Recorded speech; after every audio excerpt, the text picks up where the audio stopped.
Yung unang punta ko, pag-akyat ko pa lang dun sa palasyo at mag-o-overtaking kami, alam mo yung feeling na goosebumps? Kasi, di ko siya hindi siya wala siya sa panaginip ko, eh. I mean, wala siya sa inisip ko na darating yung time na mapupunta ako sa Malacanang at makakasama ko yung Pangulo.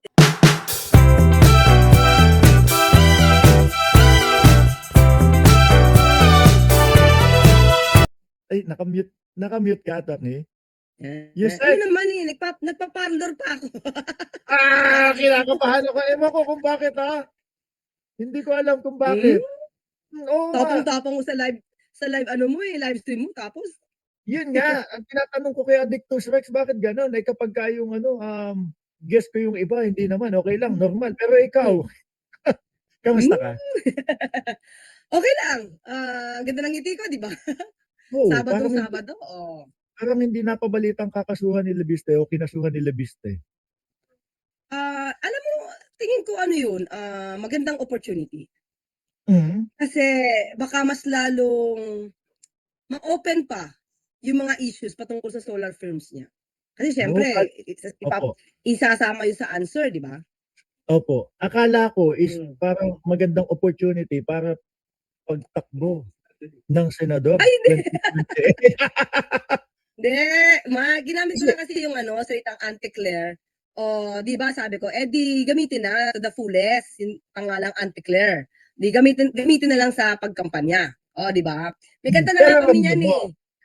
pero ramdam Ramdam mo mo na alin? Ah, ramdam mo na madami tayong kapwa Pilipino na gusto ka talagang patakbuhin bilang ay, senador. hindi, Ako hindi, wala, wala. siyempre, ako Wala, ramdam sagot ko. ko lang 'yon. Pero Hindi, ito may pero kanta na kami promise, promise. Tumingin ka gano'n? sa mga comment section, Talaga? meron, Hindi meron, ko hindi meron, ko meron. hindi ko siya iniisip. Naku, baka kaya tuloy ako tinatakot at dinidemanda dahil nag-joke tayo diyan. Hindi, Naisip ko tuloy ngayon. 12 naman yung ano, 'di ba? 12 naman ang Hmm, kukunin na senador kung sakali, ang dami, 'di ba? Kung makalaban mo man siya, kung yung sinasabing, plano or whatever hmm, na pagtakbo niya sa pagkasenador, eh, 12 naman, 'di ba? hmm. Pero meron Wala siya sa isip ko, oo, wala siya sa isip ko. Naisip ko lang siya to use the name Auntie Claire. pero Yun lang. sa Gano'n isip kasi mo sa'kin. wala, sa isip mo Hmm, wala, pero sa mga kapwa natin Pilipino meron po. Kung sakali gano'n ba? attorney, Yusek, patulan mo lang, patulan mo lang. Oh, Kung sakali dumating sa punto na gano'n, hmm. anong plataporma mo kung sakali? Ano lang, instant tanong lang, alam natin hindi mo naman pinaghandaan, eh. Okey, naku Diyos ko, di sabi nga nila 'di ba Anti-Claire, o Opo. di anti-corruption. Ayan na, Anti-Claire is for anti-corruption, 'di ba? Mhm. Anti-Claire is anti, illegal drugs. O lahat na ng anti, Oo, oo. anti-EPAL, 'di ba? Oh, lagot ka. Kaya Lalo kami Anti-Claire. lagot ka, lalong ano 'no, mapu-push yung mga kapwa nating Pilipino. Naku, maganda Hmm. pala yung plataporma at gagawin ni ano, Auntie Claire, oh, 'di ba? Pero Naglolokohan nga kami, Mark, meron na kaming kanta sa ano, sa vlog ko. Merong kanta mhm. ganito, sabi niya, ano yan? "Nandito na si Anti-Claire, nandito na si Anti-Claire." Hindi ko alam kung bakit negative para sa mga DDS yun. Yung Yung tawag Anti-Claire? Eh, kaya nga actually gagawin nating positibo yung pangalan, 'di ba? Na Anti-Claire for anti-corruption, anti-EPAL, anti-illegal drugs, lahat ng anti. Diyan si Anti-Claire, oh, 'di ba? oh, lagot ka, lalo kang ipu-push ng mga Hmm. kapwa nating Pilipino, lalo na ganyan, eh, 'di ba, Hmm, anti-corruption. Ako naniniwala po kasi talaga ako, numero uno na problema ng ating bayan is, corruption talaga. Dahil hmm, nauubos yung ano natin, eh, kaban ng bayan natin diyan, biruin mo, bulto-bulto talagang bilyon-bilyong pera yung nawawala. Imbes na, mapupusyana para makatulong na umunlad yung ating bayan, hindi, nabubulsa lang, nagiging negative pa. yes, yes. Alam mo minsan ina-analyze ko yan, ako simpleng tao lang naman ako, Mark, 'di ba? Even before, eto sabi ko hindi ko alam kung kakaiba ba ako o iba lang talaga yung iniisip ko. Kasi sabi ko 'pag pinag-uusapan yung sobrang yaman, sabi ko hindi ko ma-imagine yung sarili ko na magpakasobrang yaman. Alam mo yung kampante ka lang sa buhay, komportable ka lang sa buhay, enough na sa'kin.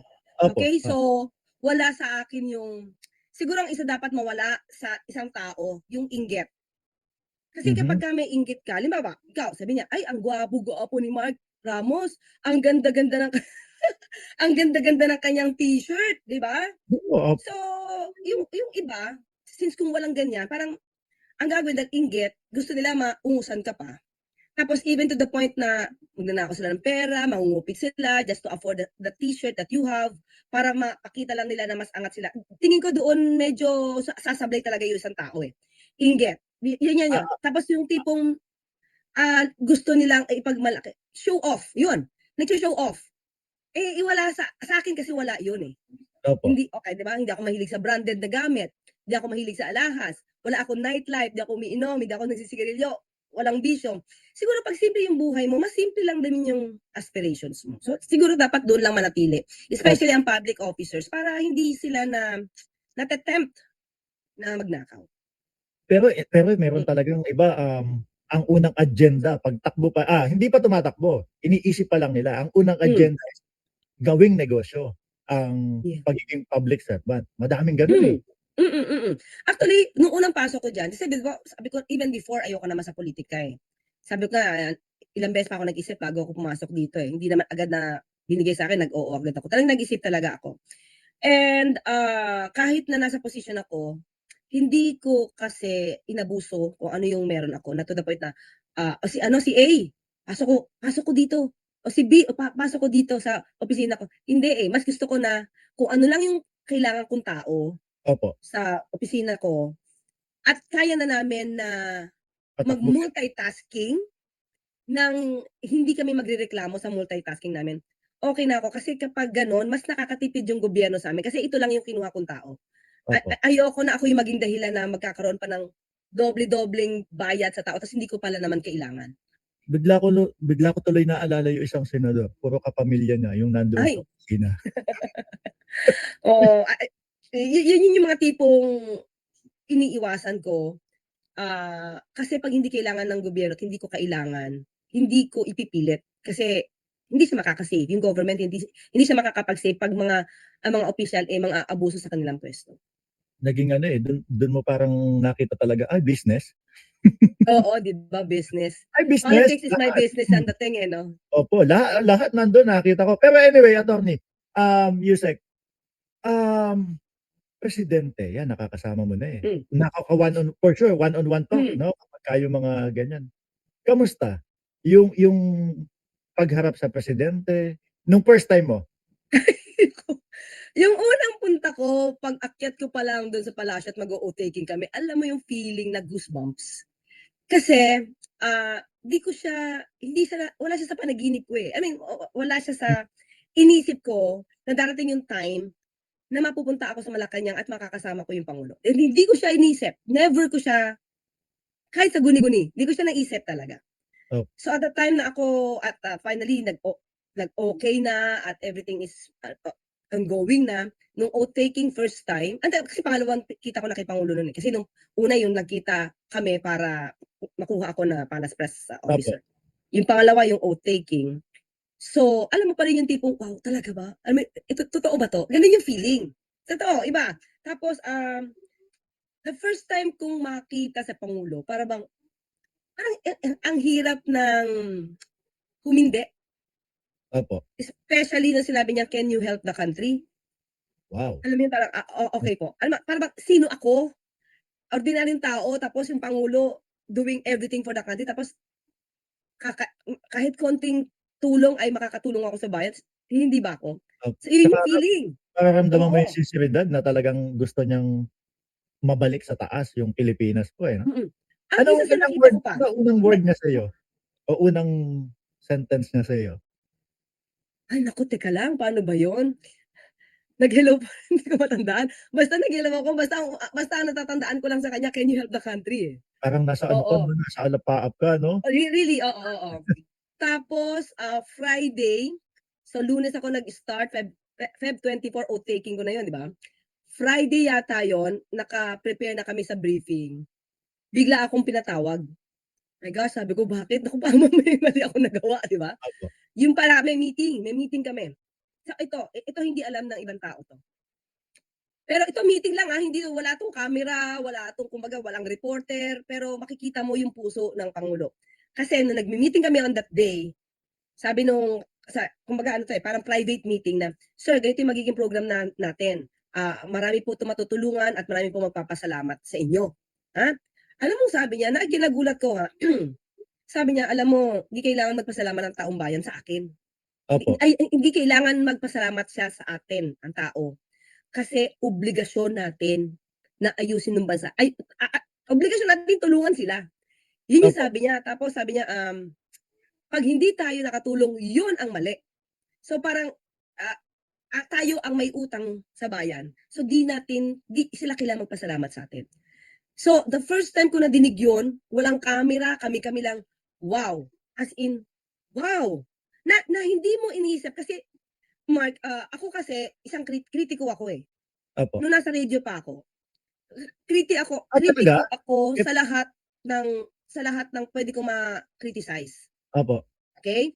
At the time na si Pangulo, wala pa ako sa loob, ngayon ko naiisip na ang dami palang judgmental, kasi ako din naging judgmental ako sa mga ibang polisiya noon ng Pangulo, na hindi Mhm. ko alam na, uy, meron palang gano'n. Kasi nakikita mo lang yung facade, yung nasa labas. Nasa harap po, opo. Oo, yung nasa labas, yung nasa harapan mo, yung nasa loob hindi mo nakikita, 'di ba?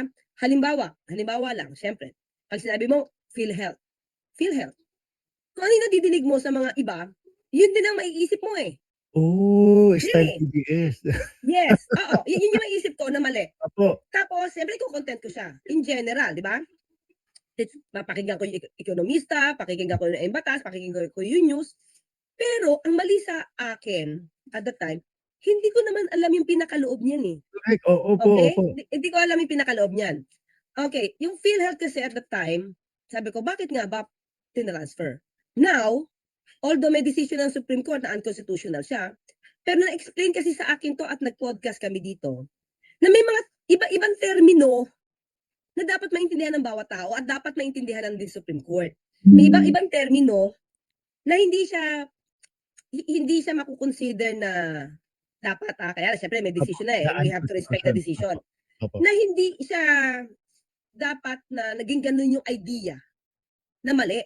For me, Opo. ito sa'kin. Kasi naintindihan ko nung nag-explain sa akin, in-explain 'to sa isang podcast, ako yung pinaka-host. Kung ano yung mga reserve funds, ano yung mga ganito, papaanong umikot yung pondo ng PhilHealth, at papaano ito nakatulong yung unang tranche, first and second tranche, nagamit ito sa pagbabayad sa frontliners nung pandemic na hindi nabayaran nung Opo. panahon ni dating Pangulong Mhm. Duterte. Tapos nung nag-explain kami diyan, may isa pala dating na frontliner do'n, sabi niya taga-Taguig yata siya. Nagulat siya, kaya pala nabayaran na kami. Alam mo 'yun, na tayo Opo. na nasa labas hindi natin alam 'yun, eh.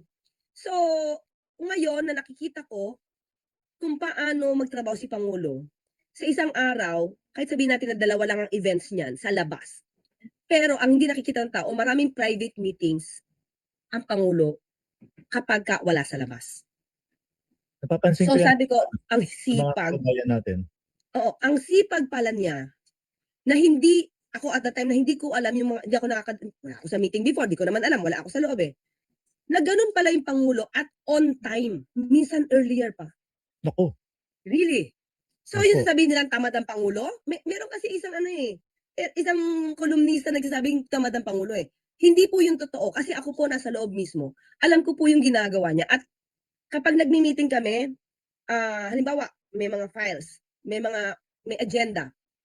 So hindi hindi lang magmi-meeting at makikinig for nothing. Iniisa-isa yan ng Pangulo at 'pag meron siyang tanong na, "Paano ito? Hindi ba 'to kokontra dito? Hindi ba 'to hindi ba ganito magiging sitwasyon na 'to?" So, ibig sabihin prior to that yung papel namin or files namin na didiskusyonan, nabasa na niya. Alam niya, opo, Kasi alam niya na lahat. alam Mhm. oo, alam niya na anong tatanong, ano yung puwedeng mangyari, ano yung puwedeng consequence nito. So, dun mo makikita kaya parang, tama, parang hindi po totoo yun. Normally naman alam mo na kung sino yung mga nagsasabi ng mga ganyan, eh, 'di ba? Yung mga Kaya nga nakakataka, 'di ba? yung mga trip-trip lang, "Oy, makikipulitika ako, oy, si Bongbong Marcos ganito, ganyan. Ay naku, ayoko diyan." 'No, pero yung Hmm, totoo, katotohanan, hindi nila alam kung ano talaga yung nangyari. Minsan nga, ako sa mga kaibigan ko, meron maraming mga nandiyan sa mga DDS. mm. Yung tipo bang alam mo po-post nila, pero kapagka tinanong mo, "Ano ba naiintindihan mo diyan?" Hmm, Alam mong hindi kayang sagutin, alam mong yes. hindi nila naiintindihan. Oo.